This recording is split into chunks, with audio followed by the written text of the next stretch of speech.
अस्सलामुअलैकुम वरहमतुल्लाहि वबरकातुहू। उम्मीद है कि आप तमाम खैर व आफियत से होंगे। आज के इस वीडियो के ज़रिए से हम आपको ये बतलाने वाले हैं कि औरत नापाकी के अय्याम में कौन कौन सी इबादत कर सकती है और कौन कौन सी इबादत नहीं कर सकती है। इसलिए कि अभी कुछ दिन बाद रमज़ानुल मुबारक आने वाला है और इस महीने में हर औरत खूब दिल लगाकर इबादत करती है, लेकिन जब वो इस नापाकी के अय्याम में आ जाती हैं तो वो अंदर से बहुत ज़्यादा परेशान हो जाती हैं कि अब मैं क्या करूं। तो इंशाअल्लाह ताला आज की इस वीडियो के ज़रिए से हम आपको तफसील से बतलाने वाले हैं कि हम नापाकी के अय्याम में कौन कौन सी इबादत कर सकते हैं और कौन कौन सी इबादत करना हमारे लिए सही नहीं है।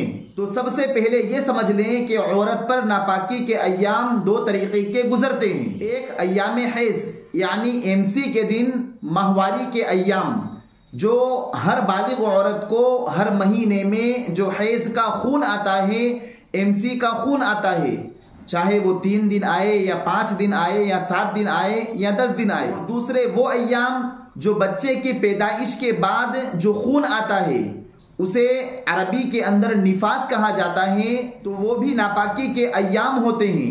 अब वो किसी औरत की आदत मुतय्यन होती है, किसी को 10 दिन आते हैं, किसी को 20 दिन खून आता है और किसी को 30 दिन आता है और आखिरी उस खून की लिमिट है 40 दिन और किसी औरत को पहले दिन ही बंद हो जाता है, तो ये नापाकी के अय्याम कहलाते हैं। तो इन दिनों में चाहे बच्चे के पैदाइश के बाद जो खून आए या माहवारी का जो खून हो, तो इन नापाकी के अय्याम में हमें कौन कौन सी इबादत करना जायज़ नहीं है। तो देखिए, इन नापाकी के अय्याम में, इन नापाकी के दिनों में औरतों के लिए नमाज बिल्कुल माफ़ है। और बिल्कुल माफ़ होने का मतलब ये है कि औरत पाकी के अय्याम में भी इन नमाजों की क़ज़ा नहीं करेगी जो नापाकी की हालत में छूटी थी। यानी नापाकी के अय्याम में भी वो नमाज माफ़ है और पाक होने के बाद भी उनकी क़ज़ा नहीं करना पड़ेगी। ना इन नमाजों की अदा है और ना ही क़ज़ा है। और दूसरी जो इबादत है जो नापाकी के अय्याम में औरत के लिए करना जायज़ नहीं है, वो है रोज़ा। कि अगर रमज़ानुल मुबारक का महीना चल रहा है तो जो औरत नापाकी के अय्याम से गुज़र रही है उसके लिए रोज़ा रखना बिल्कुल जायज़ नहीं है। लेकिन इसमें फ़र्क ये है कि जो रोज़े छूटे हुए हैं, पाक होने के बाद पाकी के अय्याम में उन रोज़ों की क़ज़ा करनी पड़ेगी। तो मालूम ये हुआ जो नापाकी के अय्याम में जो नमाजें छूटी थी, पाकी के अय्याम में उनकी क़ज़ा नहीं है, लेकिन जो नापाकी के अय्याम में रोज़े छूटे थे उनका पाकी के अय्याम में उन रोज़ों की क़ज़ा करना ज़रूरी और लाजिम है। अगर किसी औरत ने पाक होने के बाद उन छूटे हुए रोज़ों की क़ज़ा नहीं की, रमज़ानुल मुबारक के बाद जब पाक हो गई औरत और जो रोज़े छूटे हुए थे उनकी क़ज़ा नहीं की, तो वो औरत गुनहगार होगी। तीसरी जो इबादत है औरत के लिए नापाकी के अय्याम में करना सही नहीं है, वो है कुरान करीम की तिलावत। औरत के लिए नापाकी के अय्याम में तिलावत की गर्ज से कुरान करीम को पढ़ना ये बिल्कुल जायज़ नहीं है। अलबत्ता कोई औरत दुआ पढ़ रही है और वो कुरान करीम की आयत है, जैसे किसी औरत की सोते वक्त आयतल कुर्सी पढ़ने की आदत है और आयतल कुर्सी ये 3 पारे की कुछ आयतें हैं, तो लिहाजा अब वो दुआ की गर्ज से आयतल कुर्सी पढ़ रही है तो उसके लिए उसका पढ़ना जायज़ है। या कोई औरत सफ़र के लिए निकली है और वो सफ़र की दुआ पढ़ रही है, हालांकि सफ़र की दुआ भी कुरान करीम की एक आयत है, तो अब दुआ की गर्ज से औरत के लिए या वजीफ़े की गर्ज से औरत के लिए कुरान करीम की आयत का पढ़ना नापाकी के अय्याम में जायज़ है। लेकिन तिलावत की गर्ज से कुरान करीम का नापाकी के अय्याम में पढ़ना ये बिल्कुल जायज़ नहीं है। इसी तरह नापाकी के अय्याम में औरत के लिए मस्जिद में जाना ये भी जायज़ नहीं है। जब औरत नापाकी के अय्याम से गुजर रही हो उस वक्त औरत के लिए मस्जिद में जाना ये बिल्कुल जायज़ नहीं है। हालांकि जो हमारे एशिया के ममालिक हैं उसमें औरतें ऐसे भी पाकी के अय्याम में भी मस्जिद में नहीं जाती है, लेकिन नापाकी के अय्याम में औरत के लिए ख़ास तौर पर मस्जिद में जाना ये जायज़ नहीं है। अब नापाकी के अय्याम में औरत क्या क्या कर सकती हैं, कौन कौन सी इबादत कर सकती हैं, तो देखिए, औरत के लिए नापाकी के अय्याम में दुआएं पढ़ना, वज़ाइफ करना, ये तमाम चीज़ें जायज़ है। अगर कोई औरत नापाकी के अय्याम से गुजर रही हैं, कोई औरत माहवारी के अय्याम चल रहे हैं, कोई औरत एमसी में है और वो कोई दुआ पढ़ना चाहे, चाहे वो कुरान करीम की आयत हो, या कोई वजीफा करना चाहे, चाहे वो कुरान करीम की आयत हो, तो वो दुआ की गर्ज से या वज़ाइफ के गर्ज से वो कुरान करीम की आयत भी पढ़ सकती है। दूसरा, औरत नापाकी की हालत में अजान का जवाब भी दे सकती है और अजान के बाद की दुआ भी पढ़ सकती है। इसी तरह नापाकी की हालत में औरत सलाम भी कर सकती है और सलाम का जवाब भी दे सकती है। और इसी तरह नापाकी की हालत में कोई दीनी किताब जैसे तालीमुल इस्लाम है, बेहश्ती समर है या बेहश्ती जेवर है, कोई उर्दू की किताब है, वो भी नापाकी की हालत में औरत पढ़ सकती है। या तालीम घर पे करा रही है मुंतखब अहादीस की या फ़ज़ाइल आमाल की, कोई दीनी या हदीस की किताब पढ़ रही है, तो वो नापाकी की हालत में पढ़ सकती है।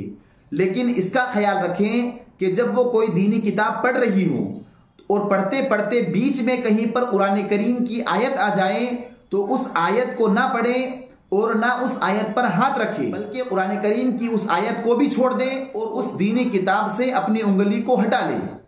यानी नापाकी की हालत में अगर कोई दीनी किताब पढ़ रही है और कुरान करीम की कोई आयत आ गई, तो उस आयत को भी जुबान से ना पढ़े और उस पर ना हाथ रखे।